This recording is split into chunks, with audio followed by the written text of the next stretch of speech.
लगता है इतने सारे लोग हाल में बैठे हैं। हमारे बीच में हमारे परम पूज्य गुरुदेव जी का आगमन हो चुका है। जयकारा ऐसा होना चाहिए कि हाल ये पूरा गूंज जाना चाहिए। तो एक बार सभी लोग तैयार हैं जयकारे के लिए? लगवाया जाए जयकारा? तैयार हैं? बोलिए आसक्त जगत जननी मां काली की, बोलिए श्री सद्गुरुदेव जी भगवान की। ऐसा लगे, अब लग रहा है ना, लोग बैठे हैं इसमें। सोचिए जिसे कितना आदरणीय और पूजनीय मानते हैं, उसके आने पर ऐसे जोरदार जयकारा होना चाहिए। हम किसी नेता के पार्टी में जाते हैं, पूरे दिल से लगाएंगे, इसलिए का पता है शाम को पूरी सब्जी मिलेगी, एक उम्मीद होती है। लेकिन मां के भक्तों, यहां उससे भी अच्छा कुछ पाने का उद्देश्य है आप सबका, परम पूज्य गुरुदेव जी का, कि आपको कुछ अच्छा प्राप्त हो, आपके जीवन में खुशहाली कैसे आएगी। मैं आप सबके बीच में, आप सबके तालियों के बीच एक ऐसी हस्ती और शख्सियत को बुलाना चाहता हूं जिन्हें माता भगवती और परम पूजनीय गुरुदेव जी का परम आशीर्वाद प्राप्त है। एक बार हमारी गीता बहन के लिए जोरदार तालियां होनी चाहिए। बोलिए आसक्त जगत जननी मां काली की।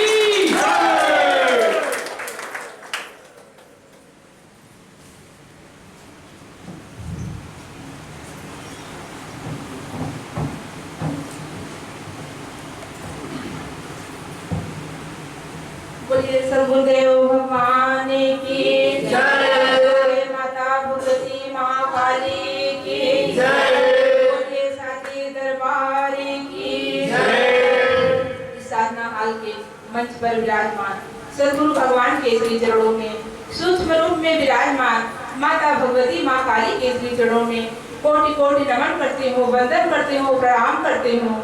यहाँ पर उपस्थित हमारे राष्ट्रीय संगठन मंत्री बड़े भाई श्री राजेश जी का मैं नमन करती हूँ, वंदन करती हूँ। यहाँ पर उपस्थित हमारे आश्रम के मुख्य कार्यकर्ता बड़े भाई श्री शिवशंकर जी, मैं उनका भी नमन करती हूँ, वंदन करती हूँ।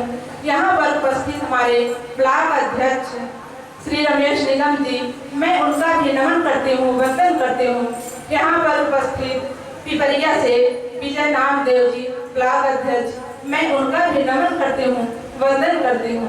यहाँ पर उपस्थित हमारे सभी कार्यकर्तागण, सभी भाई बंधुओं, मैं आप सबका नमन करती हूँ, वंदन करती हूँ, आप सभी से प्रणाम करती हूँ, जय भवानी की करती हूँ।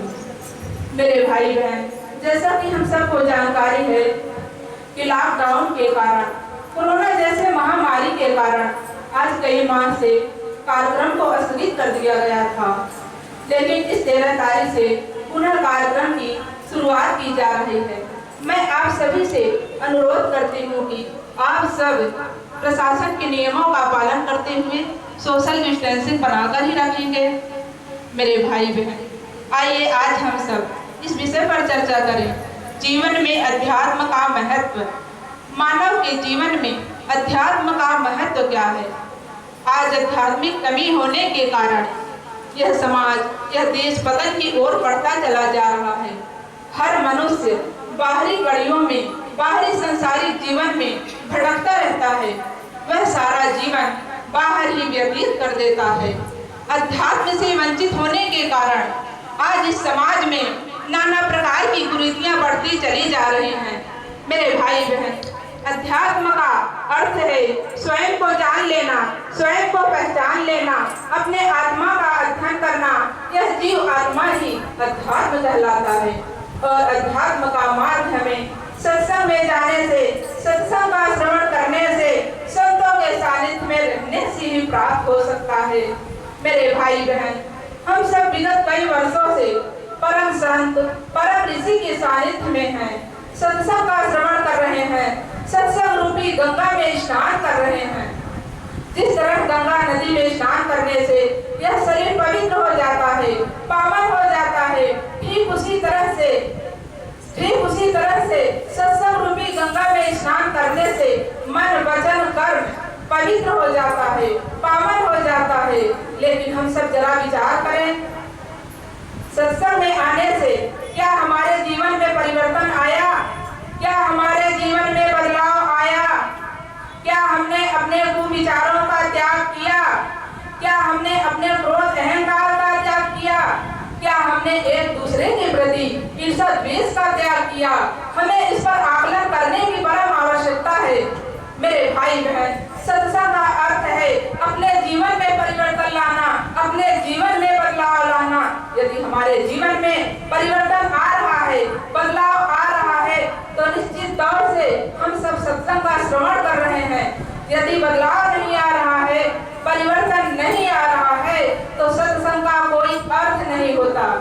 मेरे भाई बहन, मैं आप सबसे अनुरोध करती हूँ कि यदि आप सब सत्संग का श्रवण कर रहे हैं, सत्संग रूपी गंगा में स्नान कर रहे हैं, तो अपने मन वचन कर्म को पवित्र बनाने का प्रयास करना चाहिए, अपने जीवन को बदलने का प्रयास करना चाहिए, अपने जीवन में परिवर्तन लाने का प्रयास करना चाहिए।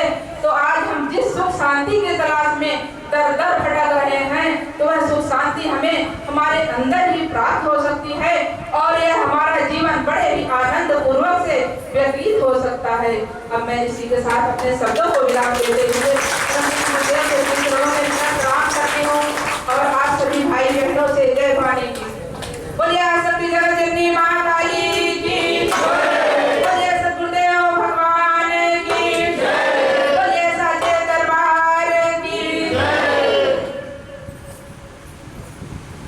आइए भक्तों, ज़्यादा समय न लेते हुए मैं परम पूज्य गुरु जी से हाथ जोड़कर निवेदन करता हूँ, हम सभी भक्तों का जीवन कैसे खुशहाल होगा। हम सभी भक्त के मार्गदर्शक परम पूज्य गुरुदेव जी से बारंबार निवेदन करता हूँ कि हम सभी भक्तों का उद्धार करने के लिए मार्गदर्शन करें और हम सभी भक्त इस सत्संग में गोते लगाते हुए अपने जीवन को खुशहाल बनाने का प्रयास करें। मैं परम पूज्य गुरुदेव जी से हाथ जोड़कर निवेदन करता हूँ, हम सभी भक्तों का मार्गदर्शन करें। बोलिए शक्ति जगत जननी माँ काली की जय, बोलिए श्री सद्गुरुदेव जी भगवान की जय।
माता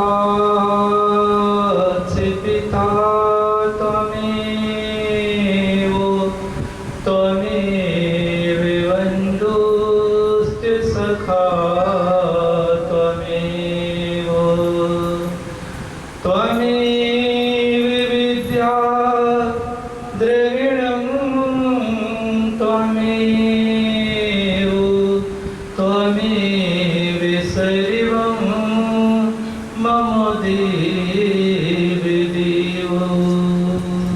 बोलिए माता भगवती माँ काली की जय। आज इस पावन धारा पर विराजमान माता भगवती माँ काली के चरणों में कोटि कोटि नमन वंदन करते हुए उनके दर्शनों के लिए आए हुए समस्त सूक्ष्म शक्तियों को भी नमन करता हूँ, वंदन करता हूँ और उन समस्त सूक्ष्म शक्तियों से निवेदन करता हूँ कि वह अपना यथोचित स्थान ग्रहण करे। तत्पश्चात यहाँ पर आए हुए सभी भक्तों के हृदय रूपी मंदिर में विराजमान माता भगवती माँ काली की छवि को देखते हुए आप सभी भक्तों का भी स्वागत, वंदन, अभिनंदन करता हूँ।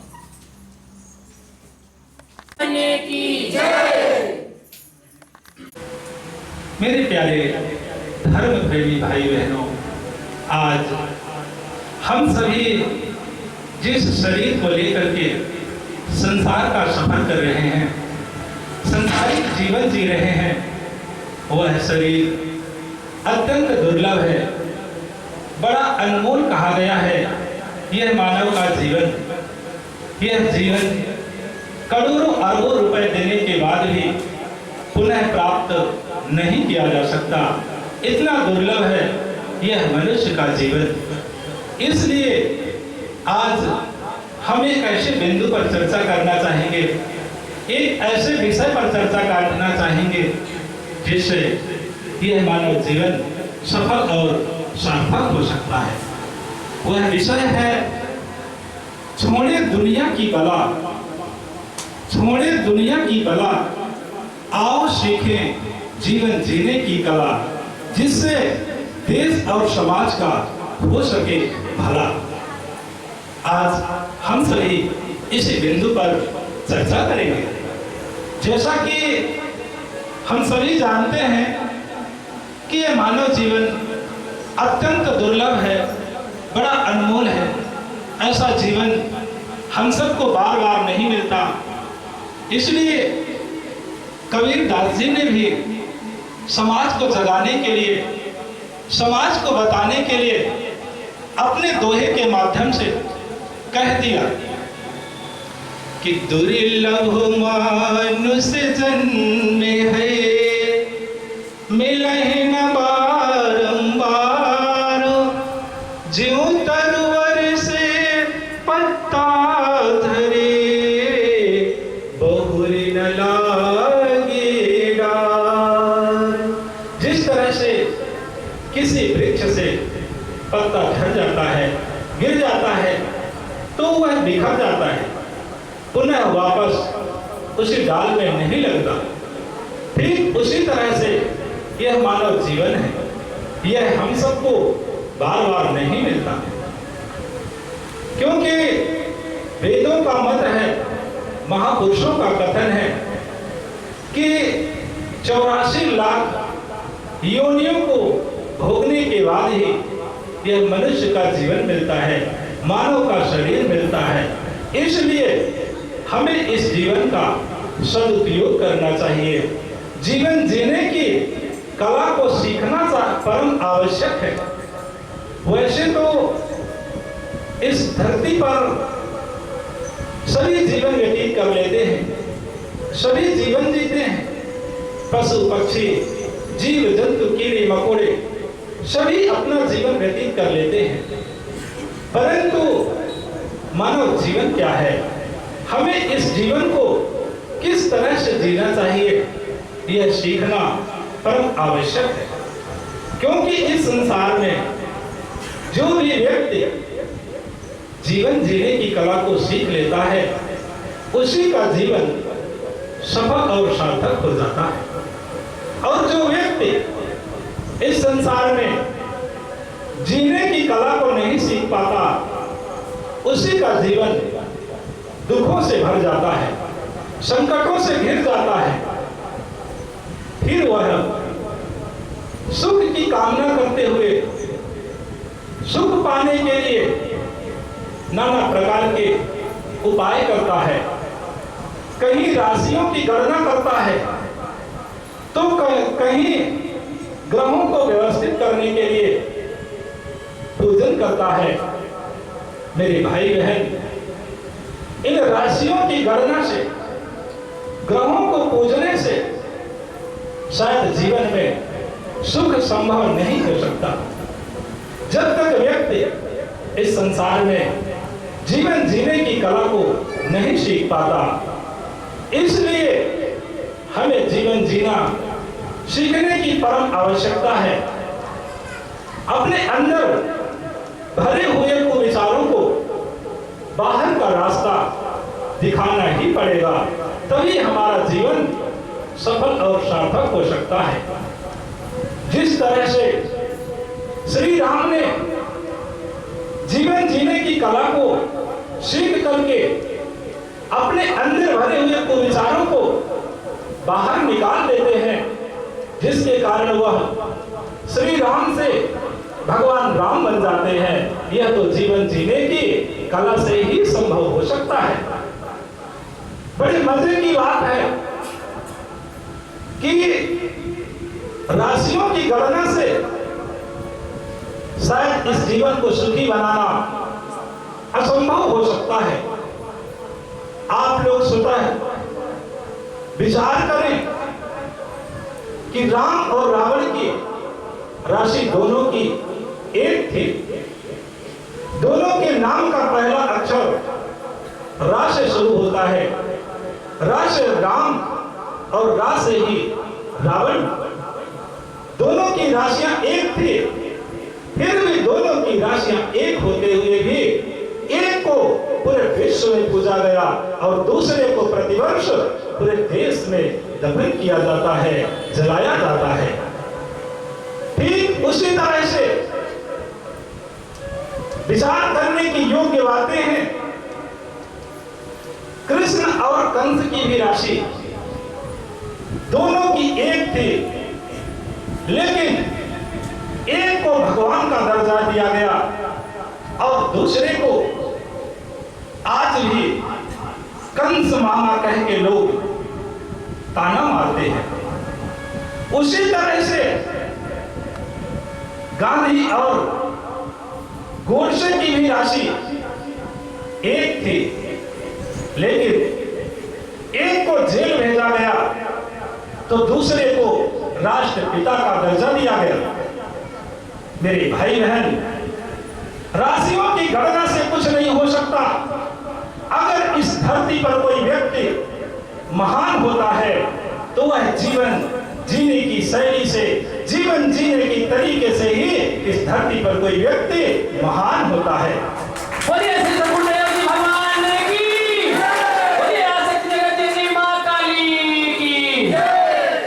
इसलिए हमें इस संसार में जीवन जीने की कला को परम आवश्यक है सीखना। यदि हम चाहें तो अपने जीवन को, जीवन जीने की तरीके को, जीवन शैली को सुव्यवस्थित करके राम की तरह बन सकते हैं, कृष्ण की तरह बन सकते हैं और अपने जीवन को उथल पुथल करके नशे मांस से भर करके रावण और कंस की तरह भी बन सकते हैं। यह तो हम सबके हाथ में होता है। हम जैसा चाहें वैसा जीवन जी सकते हैं। जीवन के ही दो पहलू हैं, यह दोनों जीवन के ही दो पहलू हैं। यह सबके हाथ में होता है। हम चाहें तो अपने जीवन को शांति से भर सकते हैं, हम चाहें तो अपने जीवन को नशे मांस से भर सकते हैं। यह तो हम सबके हाथ में होता है।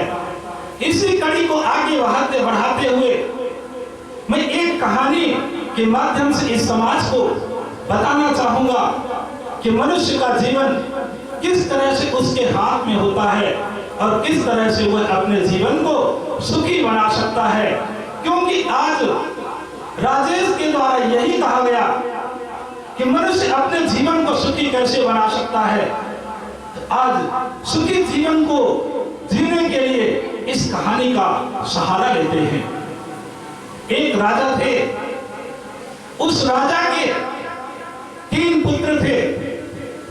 राजा का समय धीरे धीरे गुजरता चला जाता है। राजा की वृद्धा अवस्था आ जाती है, उसके बाल सफेद होने लगते हैं। तब राजा मन में विचार करते हैं कि अब हमारी चौथी अवस्था आ चुकी है। अब हमें इन 3 राजकुमारों में से किसे राज सिंहासन पर बैठाया जाए, जिससे राज का संचालन सही तरीके से हो सके। ऐसा बार बार विचार करते हुए क्योंकि राजा तो एक बुद्धिजीवी व्यक्ति थे। वैसे तो समाज जो सबसे बड़े लड़के होते हैं, सबसे बड़े पुत्र को ही राज सिंहासन पर बैठने का आदेश देता है, लेकिन राजा तो एक बुद्धिजीवी व्यक्ति थे। वह छोटे और बड़े के आधार पर राज सिंहासन पर बैठाने के लिए तैयार नहीं थे। तब राजा इस तरह से बार बार विचार करते हैं, बार बार मंथन करते हैं, फिर भी वह निर्णय तक नहीं जा पाते। तब राजा अपने सैनिकों को गुरुदेव को बुलाने के लिए आदेश देते हैं। राजा का आदेश पाकर के सैनिक तुरंत गुरुदेव के दरवाजे तक, द्वार तक जाते हैं।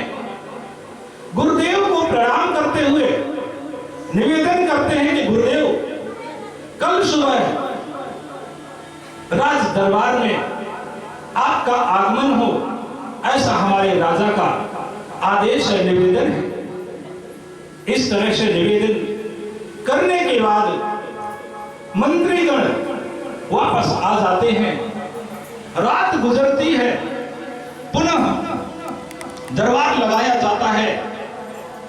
दरबार में सभी बैठ करके गुरुदेव के आगमन का इंतजार करते हैं कि थोड़ी ही देर में गुरुदेव का आगमन राजसभा में हो जाता है।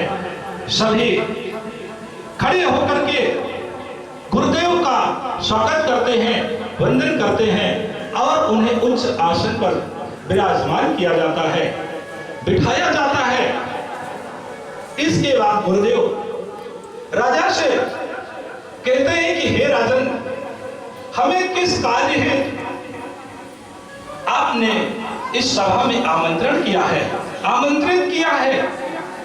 तब गुरुदेव से राजा निवेदन करते हैं कि हे गुरुदेव, हमारी अवस्था जर्जर हो रही है, वृद्ध हो रही है। अब हमारी इच्छा है कि हम अगले जन्म की तैयारी करें, यानी भगवत भजन करें, साधना करें। इसलिए मैं इन 3 राजकुमारों में से किसी राज सिंहासन पर बैठा दें, जिससे हमारे राज का संचालन सही तरीके से हो सके।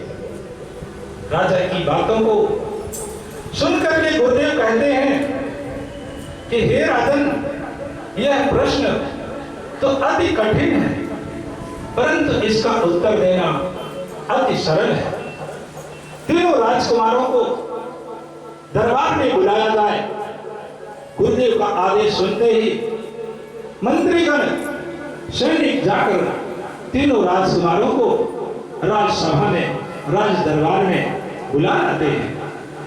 राजकुमार जैसे ही राज दरबार में आते हैं तो गुरुदेव के द्वारा तीनों राजकुमारों को 100 स्वर्ण मुद्राएं प्रदान की जाती हैं और उन तीनों राजकुमारों से कहा जाता है कि हे राजकुमारों, इन 100 स्वर्ण मुद्राओं से आपको अपने अपने महल को भरना है और इससे कुछ स्वर्ण मुद्राएं बचा करके भी रखना है। यह कार्य के लिए केवल 5 दिन का ही समय दिया जाता है। ध्यान रहे कि कमरे का कोई भी कोना खाली न रहे, पूर्ण रूप से भरा हो।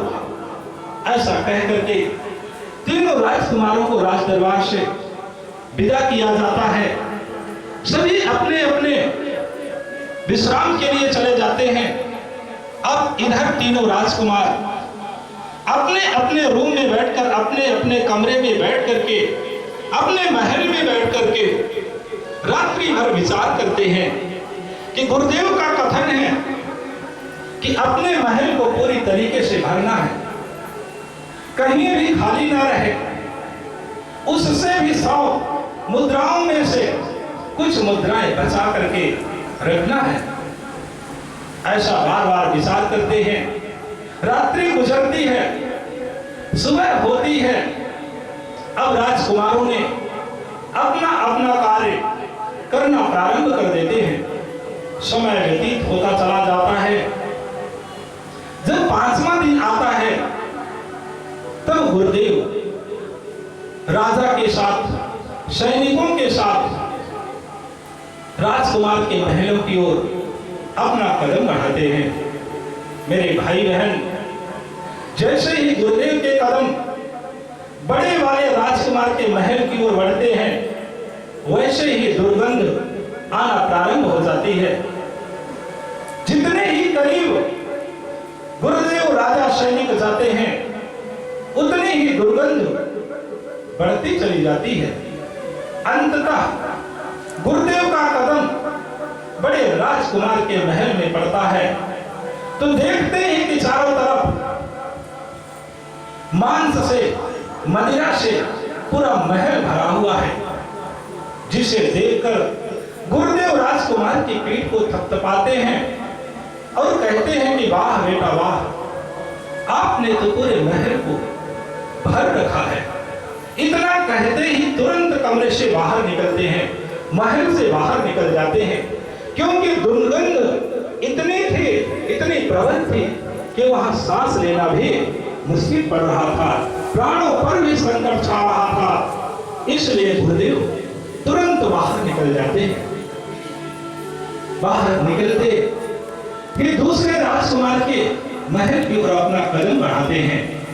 वहां भी जा करके देखते हैं तो जो दूसरा राजकुमार था वह भी अपने महल को गोबर के कंडों से, घास फूस से भर रखा था। गुरुदेव की नजर चारों तरफ पड़ती है, देखते हैं कि पूरा महल गोबर के कंडों से, घास फूस से भरा हुआ है। गुरुदेव पुनः उस राजकुमार का भी धन्यवाद करते हैं, उसकी पीठ थपथपाते हैं और तुरंत बाहर निकलकर तीसरे राजकुमार के महल की ओर अपना कदम बढ़ाते हैं।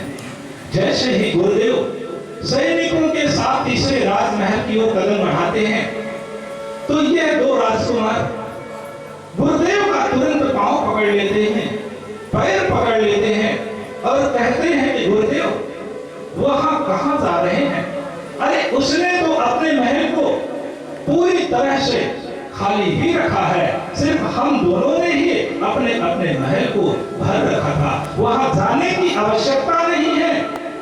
तब गुरुदेव राजकुमारों की बातों को सुन करके कहते हैं कि यह तो मेरा कर्तव्य है, मेरा धर्म बनता है, भले ही उसने अपने कमरे को पूरी तरह से खाली रखा हो, लेकिन देखना तो हमारा धर्म होता है, हमारा कर्तव्य होता है। इसलिए गुरुदेव तीसरे राजकुमार के महल की ओर अपना कदम बढ़ाते हैं। जैसे ही राजमहल करीब आता है, गुरुदेव उस महल के करीब जाते हैं तो सुगंध, एक खुशबू आने लगती है।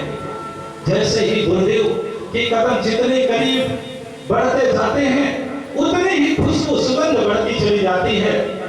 अंततः गुरुदेव छोटे राजकुमार के महल में जैसे ही कदम रखते हैं तो देखते हैं कि पूरा महल खुशबू से भरा हुआ है, सुगंध से भरा हुआ है, दियों की जगमगाहट से भरा हुआ है।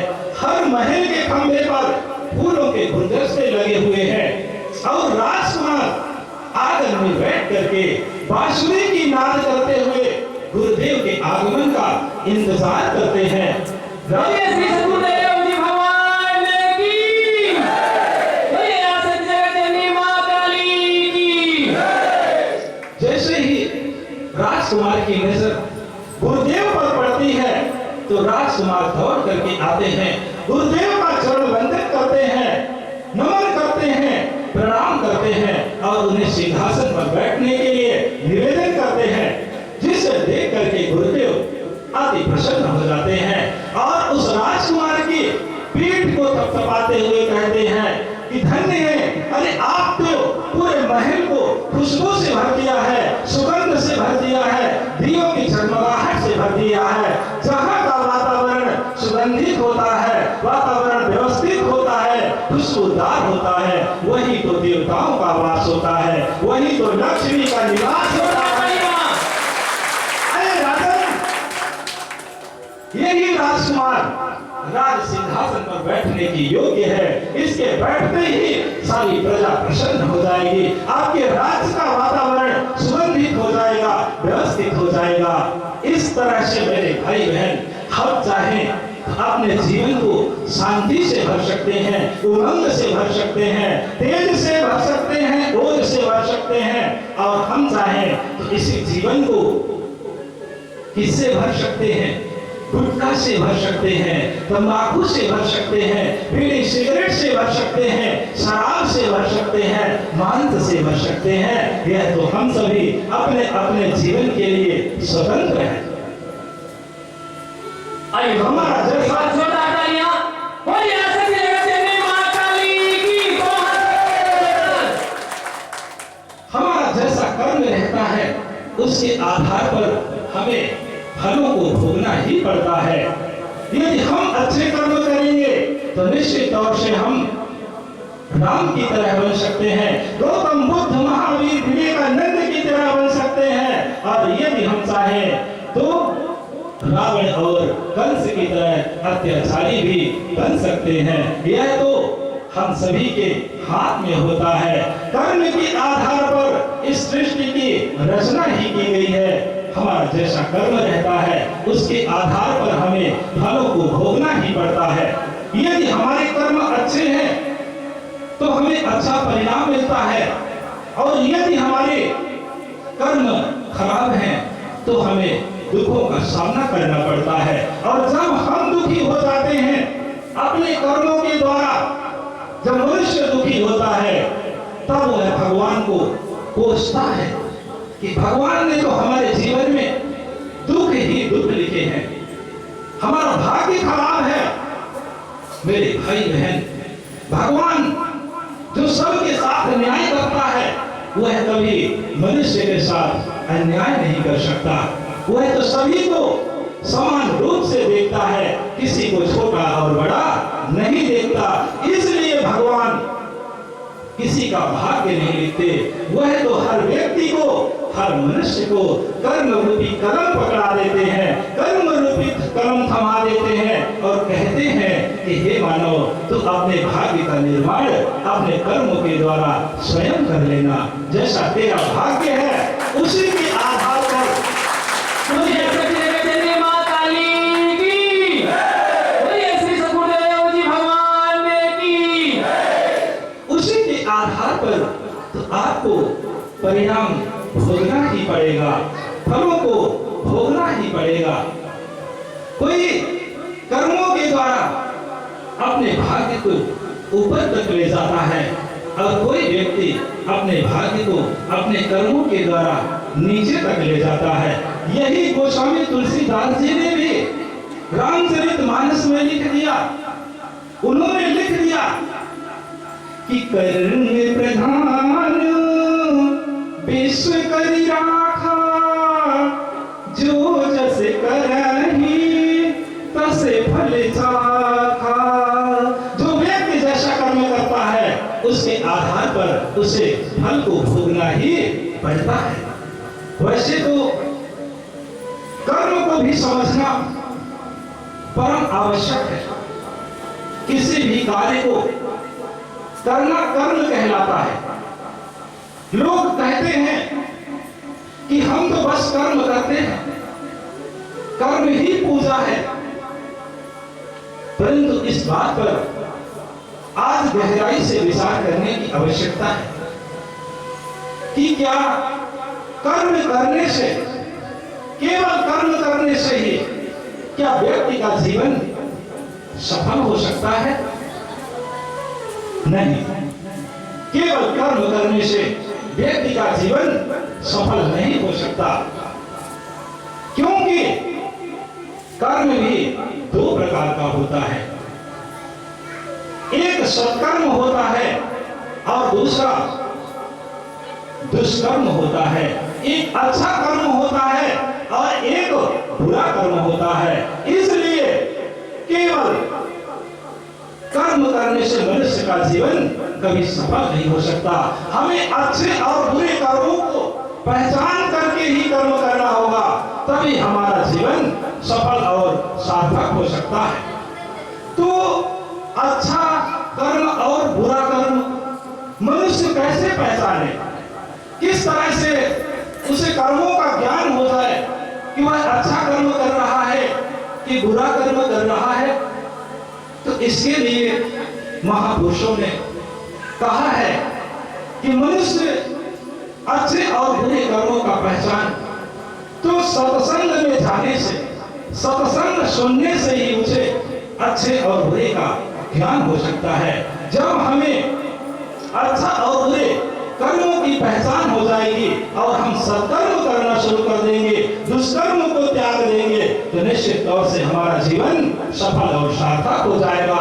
इसलिए आज मैं कहना चाहूंगा, मेरा खुद का विचार है, मेरा मानना है कि केवल कर्म ही पूजा नहीं है, सत्कर्म करना ही पूजन होता है। हम सत्कर्मों के द्वारा ही अपने बोले आसक्ति जगत जननी मां काली की, बोले श्री सद्गुरुदेव जी भगवान की।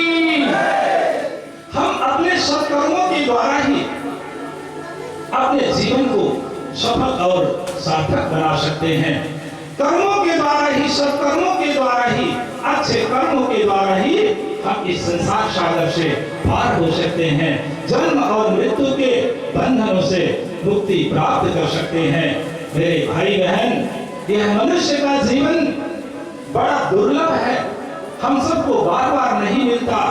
इसलिए हमें यदि इस बार मनुष्य का जीवन मिला है तो हमें संसार सागर से पार होने के लिए प्रयास करना चाहिए, भवबंधन से मुक्ति पाने का उपाय करना चाहिए। आइए हम सभी अब इस भजन के माध्यम से आगे की कड़ी को बढ़ाते हैं। हम सभी के बीच में रंजना जी को मैं आमंत्रित करता हूँ। माता भगवती परम पूजनीय गुरुदेव जी का आशीर्वाद जिसे प्राप्त हो, ऐसी शख्सियत आप सबके बीच में, आप सभी के तालियों के बीच एक बार जोरदार ताली होनी चाहिए रंजना जी के लिए। बोलिए आसक्ति जगत जननी मां काली की, मां काली की। बोलिए श्री सद्गुरुदेव जी भगवान की।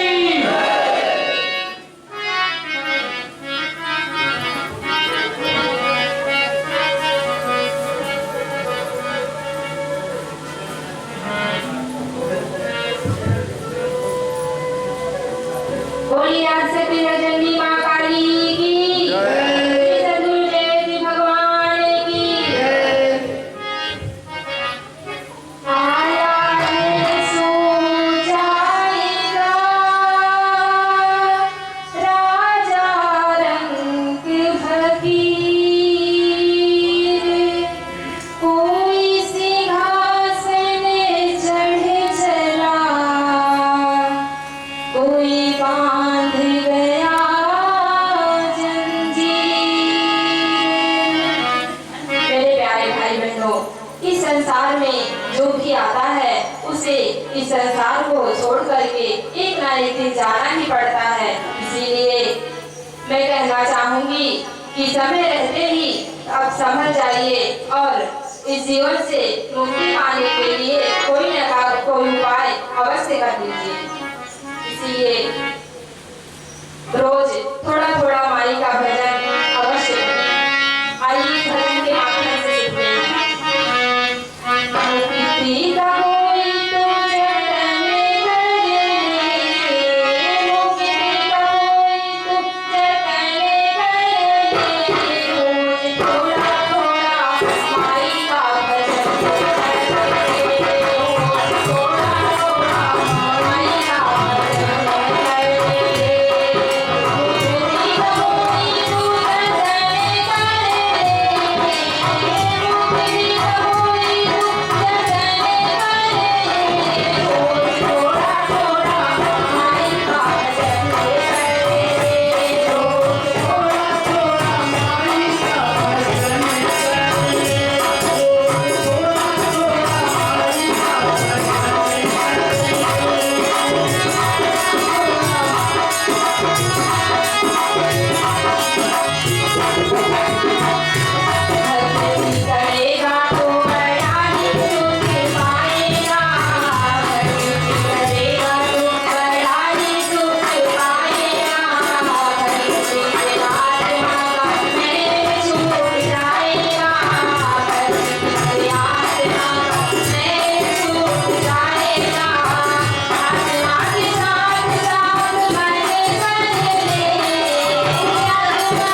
माँ के भक्तों, मेरे माताओं, बहनों, मेरे भाइयों, आप लोगों को बार बार मैं निवेदन करता हूं, हाथ जोड़कर निवेदन करता हूं, किसी का अगर हौसला बढ़ाना है तो तालियां उसके लिए बहुत जरूरी है। क्योंकि कलाकार चाहे छोटा हो या बड़ा हो, आशीर्वाद के रूप में जो मिलता है आप सबकी तालियां ही उसे मिलती हैं। इसलिए तालियां अगर आप बैठे हो, आनंद तभी आता है जब सामने वाले को, जब आपकी तालियां उसे आशीर्वाद के रूप में मिले। मैं बारंबार निवेदन करता हूं, चाहे वो छोटा कलाकार हो चाहे बड़ा हो, किसी भी मंच पर हो, आज वो छोटे कलाकारों के साथ छोटे मंच पर है, कल अगर आप लोग उसको आशीर्वाद देते रहे तो बड़े से बड़े और ऊंचाइयों से ऊंचाइयों पर जा सकता है वो। इसलिए आप सभी जितने भी भक्त हैं उस बच्ची के माता पिता के रूप में हैं, कोई भी कलाकार हो, अगर हमको कुछ भी अच्छा लग रहा है तो दोनों हाथ जोड़कर तालियां जरूर बजानी चाहिए। क्योंकि तालियां बजाने से आपकी एनर्जी कम नहीं होगी, निश्चित है आपका कुछ ना कुछ बढ़ेगा ही बढ़ेगा। आपका ब्लड सर्कुलेशन बढ़ेगा, आपकी शुगर प्रेशर कम हो जाएगी, ब्लड प्रेशर आपका कम हो जाएगा। लेकिन अगर जिसके शरीर में ब्लड की कमी हो वो निश्चित है उसका ब्लड बढ़ जाएगा। इसलिए तालियां जरूर बजानी चाहिए। कई बीमारियां दूर होती है इससे।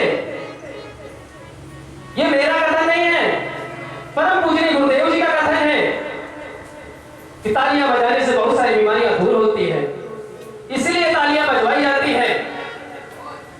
लेकिन आप लोग उसका महत्व नहीं समझते। तालियां किस लिए बजवाई जाती है? किसी को नींद आती है, कोई ऊर्जावान जो होता है वो कम होने लगता है, तालियां इसलिए भी बजवाई जाती है कि आपकी ऊर्जा बनी रहे, बरकरार रहे। और आपके अंदर जो जैसे सोने लगते हैं लोग, बैठे आराम से नींद आने लगती है, वो नींद दूर होती है। अगर इस साल में आप बैठे हो, अपना समय लेकर आए हो, कीमती समय आप यहाँ पर लेकर आए हो, कोई ना कोई समस्या से आए हो, उसका आनंद तभी आता है जब आप लगे कि आप बैठे हो इस हाल में। बोलिए शक्ति जगत जननी मां काली की, बोलिए श्री सद्गुरुदेव जी भगवान की। इस तरह से हमें अपने जीवन को सफल बनाने का प्रयास करना चाहिए।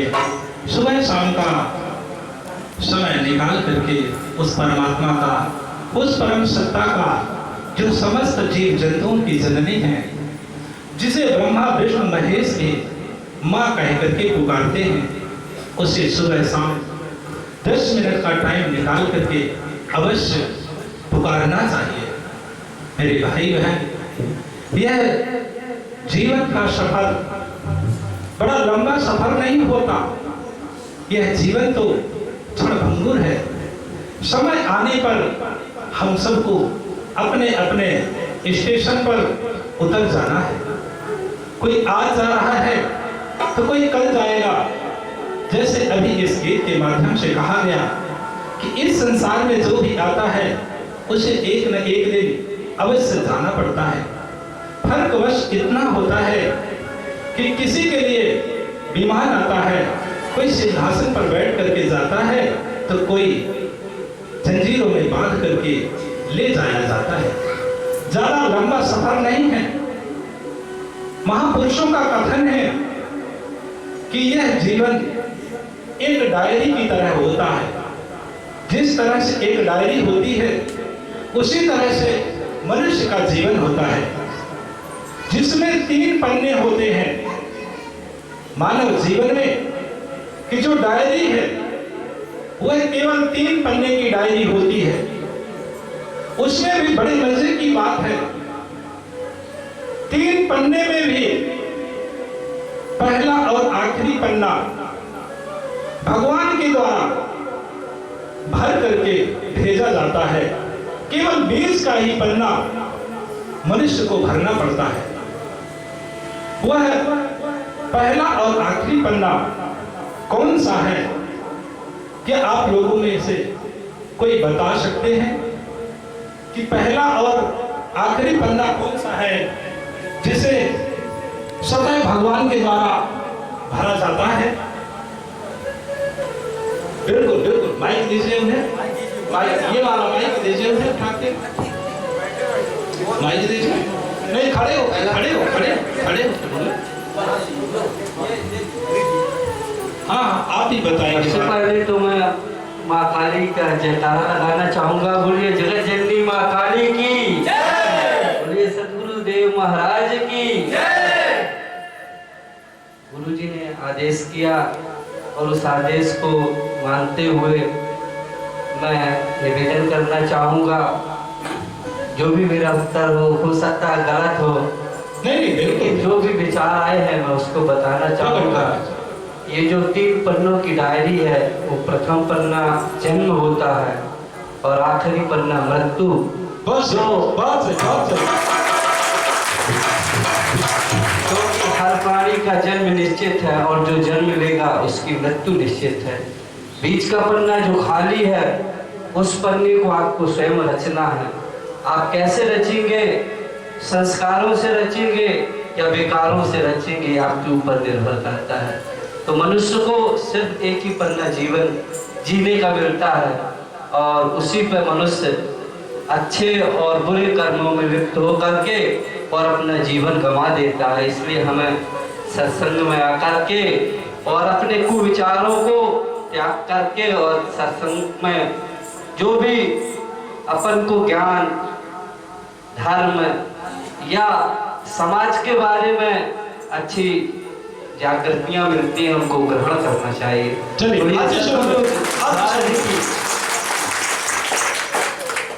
बिल्कुल सही कहा आपने।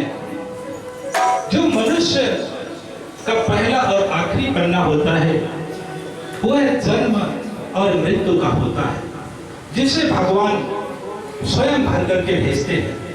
जैसे जन्म, मनुष्य का जन्म कहाँ होगा, किसके यहाँ होगा, कैसे होगा, वह व्यक्ति गोरा बनेगा या काला रहेगा, यह मनुष्य के ऊपर निर्भर नहीं होता। इसलिए इसे पहले पन्ने को भगवान के द्वारा भरा जाता है। इसी तरह से आखिरी पन्ना जो मृत्यु है वह भी भगवान के द्वारा भरी जाती है। लेकिन जो 20 का पन्ना होता है, जिसे जीवन कहा जाता है, और उस जीवन को कैसे जीना है यह तो हम सबके हाथ में होता है।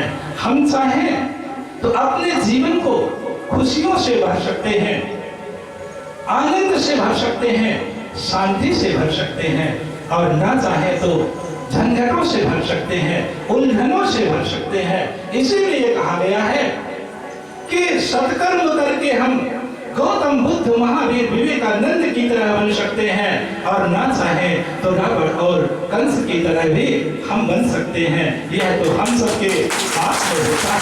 बोलिए सत्यचंडी मां काली की जय। बोलिए श्री सद्गुरुदेव जी भगवान की जय। अब सत्कर्म करके हम अपने जीवन को सफल और सार्थक बना सकते हैं। यह तो हम सबके हाथ में होता है। अब हमें अपने जीवन को सफल बनाने के लिए, सार्थक बनाने के लिए, सुखमय बनाने के लिए, आनंदमय बनाने के लिए हमें अपने जन्म से विचार करना होगा कि मनुष्य का जन्म कैसे होता है, कितनी विषम परिस्थितियों से गुजरने के बाद हर मनुष्य का जन्म होता है।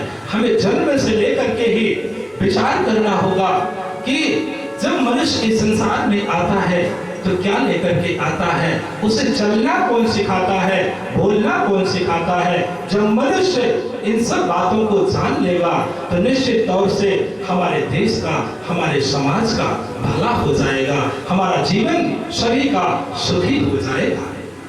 तो मनुष्य का जीवन, मनुष्य का जन्म हम सभी जानते हैं, हम सभी देखते हैं कि मनुष्य का जन्म माता पिता के द्वारा होता है। माँ अनेकों कष्टों को सहन करके बच्चे को जन्म देती है। बच्चे को पाल पोस करके बड़ा करती है। पिता के द्वारा भरण पोषण किया जाता है। इसलिए मनुष्य का पहला धर्म और पहला कर्म क्या बनता है कि वह अपने माता पिता का सम्मान करे, सुबह सुबह उठ करके उनका चरण बंदन करे। इस तरह से करने से पूरा समाज धीरे धीरे व्यवस्थित होता चला जाएगा, हमारा देश भी सुखी हो जाएगा, हमारे माता पिता भी सुखी हो जाएंगे और हमारा जीवन भी सुखी हो जाएगा। क्योंकि जिस तरह से हमारे बच्चे देखेंगे कि हम अपने माता पिता का सेवा करते हैं, पूजन करते हैं, उनका चरण वंदन करते हैं, तो हमारे बच्चे भी जब हम वृद्ध हो जाएंगे तो हमारी भी सेवा उसी तरह से होने लगेगी। इसी तरह से हम अपने जीवन को सुखी बना सकते हैं, अपने समाज को सुखी बना सकते हैं। इसी के साथ आज का कार्यक्रम समाप्त किया जाता है।